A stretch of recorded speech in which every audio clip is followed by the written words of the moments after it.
کنیم. این هم استیک خیلی خوشمزه با دستپخت شوهرم که اول از اونها تشکری میکنم بابت درست کردن این استیک خوشمزه و خواستم که این رسیپی رو همراه شما هم شریک کنه که شما هم درست کنیم به واسطه اینکه این استیک خیلی خوشمزه. امیدوارم که خوشم آمده باشه و شما هم یک بار از این استیک خوشمزه امتحان کنیم.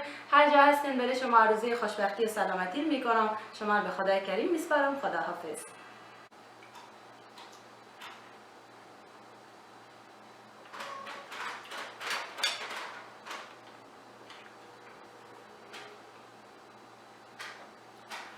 دوستان عزیز، یکی از خوشمزه ترین نوع استیکه که شما میتونید به خونه درست کنید.